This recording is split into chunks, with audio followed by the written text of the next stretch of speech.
Doctor, compañeros, buenas noches. Eh, Carlos Medina contrató a la constructora Andina S.A. para la construcción de una obra por el valor de $80.000. Más sin embargo, la empresa eh, suspendió todos los trabajos, alegando un aumento en el precio, un aumento muy considerable en el costo de los materiales de construcción. Y esta exigió el pago del saldo pendiente para poder continuar. Según el artículo 1561 del Código Civil ecuatoriano, los contratos legalmente celebrados obligan a las partes a cumplir lo pactado. Por ello, la constructora no puede suspender unilateralmente la obra ni modificar las condiciones del contrato por el simple incremento de los costos de los materiales de construcción. Hay dos. A menos que esto sea un caso que constituye un riesgo propio de su actividad y no un caso de fuerza mayor.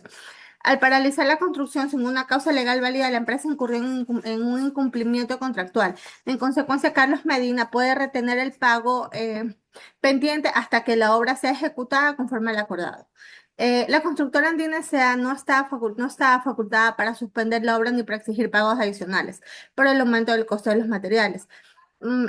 Su actuación constituye un incumplimiento contractual, mientras que Carlos Medina tiene todo el derecho a exigir el incumplimiento del contrato y, de ser necesario, reclamar los daños y los perjuicios ocasionados.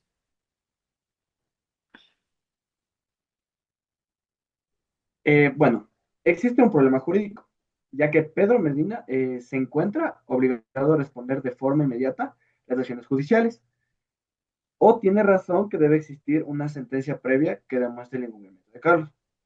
En cuestión, este problema jurídico nos demuestra que si Pedro está obligado a responder de manera inmediata por la deuda reclamada por la constructora, o si como él se mantiene alegando de que primero debe existir una sentencia firme para él pagar y demostrar el incumplimiento de Carlos Medina, quien era el contratante principal. Encontramos en el Código Civil ecuatoriano el artículo 1530, que establece que la persona solidaria pasiva, el acreedor puede exigir el cumplimiento de la obligación a cualquiera de los deudores. ¿Esto qué nos quiere decir? Que la constructora tiene toda la potestad y derecho de irse contra cualquiera de los deudores, tanto solidarios y fiadores, sin necesidad de iniciar primero una acción judicial contra Carlos. También tenemos que tomar en cuenta la naturaleza de la obligación asumida por Pedro. Claramente en el artículo 2238 del Código Civil nos indica que la fianza es una obligación, es decir, depende de la obligación principal que el fiador responda por la deuda de otra persona, pero su obligación en sí siempre va a estar fijada en la deuda principal. También contamos con el artículo 1542, que nos indica que el deudor solidario puede presentar las defensas o alegaciones exceptuales que nacen de la propia obligación. En este caso, Pedro puede alegar que no se cumplió el contrato, ya que la constructora abandonó la obra antes de terminarla. Por lo tanto, si la empresa incumplió primero sus obligaciones, no puede exigir que se le pague la totalidad de la deuda. Desde el punto de vista doctrinal y en las clases, varios autores señalan que existe una diferencia importante entre un codeudor solidario y un fiador solidario. Aunque el fiador puede ser demandado, su obligación sigue siendo accesoria y conserva todos sus derechos de utilizar todas las defensas que encuentre a su disposición con la obligación principal. La jurisprudencia de nuestro país reconoce que el acreedor puede dirigirse directamente contra el fiador solidario. Sin embargo, esto no significa que el fiador pierda el derecho a oponer excepciones que para él son válidas y que son válidas cuando el acreedor no cumple con sus obligaciones, en este caso, pagar la deuda. Como conclusión de nosotros, consideramos que Pedro se está equivocando en fundamentar su defensa, ya que él alega que existe una falta de sentencia previa contra Carlos. Ese argumento no sirve, ya que su verdadera defensa puede ser en demostrar que la constructora cumplió primero el contrato en abandonar la obra. Y la obligación principal, Carlos, no es actualmente exigible debido a ese incumplimiento. Tampoco puede exigirse el pago del fiador. Esto se debe a que la fianza depende de la obligación principal y no puede ser más gravosa que ella. Bueno, compañero, doctor, vamos a hablar sobre la cláusula penal y sobre la prohibición de acumulación, ¿no? Bueno, compañero, este es un problema, o sea, esto recapitularía con una pregunta, digamos, principal. ¿Carlos tendría derecho a reclamar esa cláusula penal de $5.000? Pues, bajo mi percepción, claro que sí, pues no. ¿Por qué? Porque la conductora incumplió al abandonar la obra, pues incumplió el contrato. Precisamente para estas situaciones fue que se crearon las cláusulas penales, ¿no? Ahí donde podemos establecer, o sea, acogernos al artículo 1551 del Código Civil. ¿Qué nos dice ese artículo? Pues que esta sirve para garantizar el cumplimiento de la obligación y también para poder permitir fijar anticipadamente a los perjuicios que ocasionaría pues estos incumplimientos. Entonces, la constructora como dejó la construcción, Carlos puede reclamar pues esas costas de $5.000, o sea, no esas costas, sino esa cláusula penal, ¿no? Porque eso demostraría exactamente cuánto dinero perdió. Ya las partes ya habían pactado, acordado previamente esa cantidad. Bueno, aquí hay otra pregunta también que creo que es más relevante de la primera formulada. Carlos podría, ¿no? Carlos, el señor Carlos Medina podría cobrar tanto la cláusula penal como la obligación principal, o sea, exigir también que le hagan la construcción. Por supuesto que no. La misma legislación ecuatoriana por medio de su Código Civil no lo permite, pues.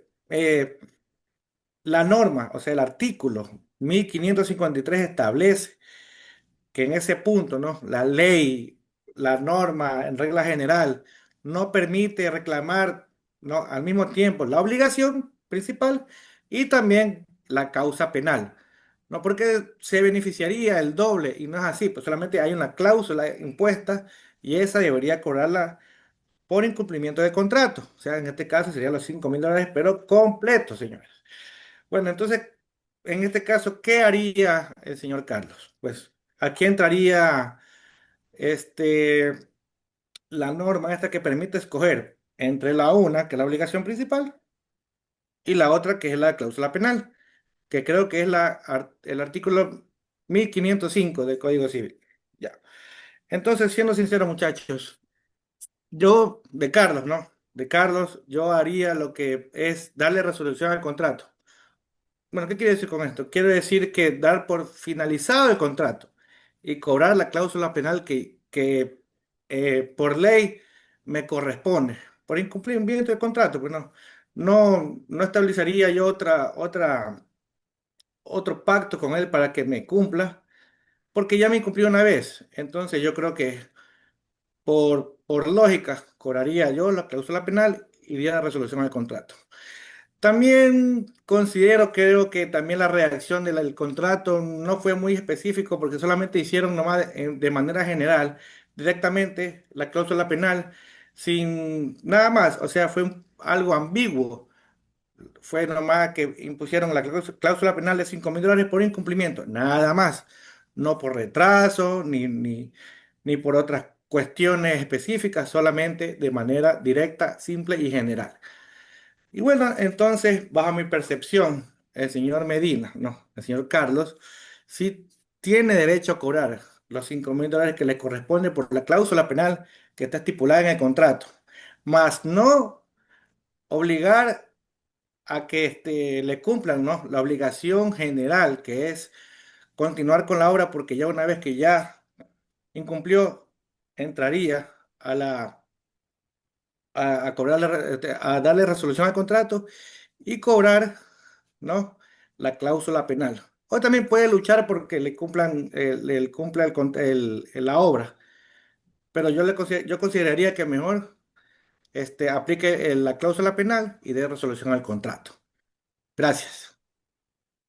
Gracias, Leito, mi estimado docente. Bueno, aquí también encontramos en este caso otro problema, ¿no? De la antinomía probatoria entre el formalismo civil y la equivalencia funcional digital, ¿no? ¿A qué me refiero a esto? Así un breve rasgo es básicamente a que si existen mensajes, chats electrónicos por WhatsApp, correos electrónicos, entre ambas partes pueden ser probatorios en este caso y válidos jurídicamente, ¿no? Bueno, si analizamos las modificaciones realizadas por WhatsApp, correos electrónicos, tienen validez legal, o sea, eso hay cómo probarlo. Y como Carlos, bueno, en este caso puede demostrar que los pagos que realizó de su plata, de su platita, ¿no? En efectivo, transferencia eso es lo que manejamos actualmente, ¿no? Las plataformas virtuales, digitales. Eh, o sea, esto básicamente, sin tener los recibos formales, pues queda registrado, ¿no? Queda registrado y eso como en la doctrina lo vimos con usted, estimado docente, podemos ir al banco, solicitar y hay varias formas, ¿no? Hay varias formas de solicitarlas, ¿no? Bueno, mencionando ya un poco el tema de la materia del Código Civil, el artículo 1583 nos establece, señala que el pago de forma, o sea, que el pago, perdón, es una forma de cumplir y extinguir una obligación, ¿no? Por eso, por ejemplo, en este caso, si Carlos afirma que ya pagó parte de la deuda, pues debe demostrarlo, ¿no? Bueno, pues aquí surgiría un problema, ¿no? Pues ¿cuál sería que en el artículo 1716 y consecuente, que nos indica pues que en obligaciones de cierto valor económico no basta con presentar testigos, sino que los acuerdos y pagos deben constar por escrito, ¿no? O sea, no bastaría, por ejemplo, que llevar a los testigos a los albañiles, por ejemplo, ¿no? Que serían parte de la construcción de la obra. Em, el valor mínimo que nos exige la norma es desde $80 en adelante, ¿no? Entonces, sin embargo, existe la ley de comercio electrónico, la cual reconoce que los correos electrónicos, mensajes, chats, WhatsApp, etcétera, pueden tener el mismo valor jurídico que un documento físico impreso, ¿no? O sea, uno que sea palpable. O sea, ¿qué significa esto? Pues que las compresiones digitales pueden servir como una prueba que reflejan acuerdos o reconocimientos de pago, ¿no? Entre ambas partes. Desde la doctrina que hemos estudiado, pues, obviamente de las obligaciones, que es nuestro principal pilar, aprendimos que por ejemplo, quien afirma haber cumplido una obligación, tiene la carga de probarla, ¿no? O sea, tiene que, obviamente, probar que existe esa obligación. Además, en este caso, existe una relación jurídica donde la constructora tiene la obligación de realizar la obra y Carlos la obligación de pagar, ¿no? Que es algo sencillo, básico que hemos indicado. Bueno, pues personalmente considero que en este caso se demuestra que el derecho debe, debe adaptarse a la realidad actual, ¿no? Hoy muchos acuerdos se realizan pues básicamente mediante medios digitales. Es la actualidad, es lo que vimos y hay que estar al tanto. Bueno, como conclusión podría indicar que se considera la mejor solución, ¿no? El valorar conjuntamente las normas del Código Civil, la ley del comercio electrónico, tener raciocinio con ello para que exista seguridad jurídica, pero también que se reconozca la validez, ¿no? de las pruebas digitales que en este caso Carlos tendría y que forman parte, ¿no? de la vida cotidiana en general, ¿no? Muchas gracias.